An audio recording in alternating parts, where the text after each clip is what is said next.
अल्लाह ने अपनी कुदरत से हर जानदार को अपने बच्चों की हिफाजत के लिए खास जबलत और तरीके अदा किए हैं। यहाँ 3 ऐसे जानवरों का जिक्र है जो अपने बच्चों को महफूज ठिकाने पर रखते हैं।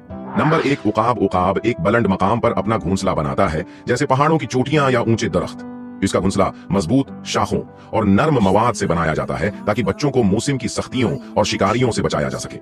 उकाब अपने बच्चों को गज़ा फराहम करने के लिए दौर दराज का सफर करता है। नंबर 2, शीरनी। शीरनी अपने बच्चों को घने जंगलात या घास के अंदर महफूज मकाम पर छिपा कर रखती है ताकि शिकारी जानवर इन तक न पहुंच सके। वो वक्तन फोक्तन जगह तब्दील करती है ताकि दुश्मन उनका सुराग न लगा सके। शीरनी अपनी जान पर खेल कर बच्चों की हिफाजत करती है। नंबर 3, मगरमच्छ। मगरमच्छ मादा अपने अंडे रेत में या किसी महफूज जगह दफन करती है और वहां पहरा देती है। अंडों से बच्चे निकलने के बाद मादा मगरमच्छ उन्हें अपने मुंह में महफूज जगह पर ले जाती है और पानी के करीब रखती है ताकि वो दुश्मनों से बच सके। ये तमाम मिसालें अल्लाह की अजीम हिकमत और मखलूकात की बका के लिए उनकी फितरी जबलत की अक्कासी करती हैं।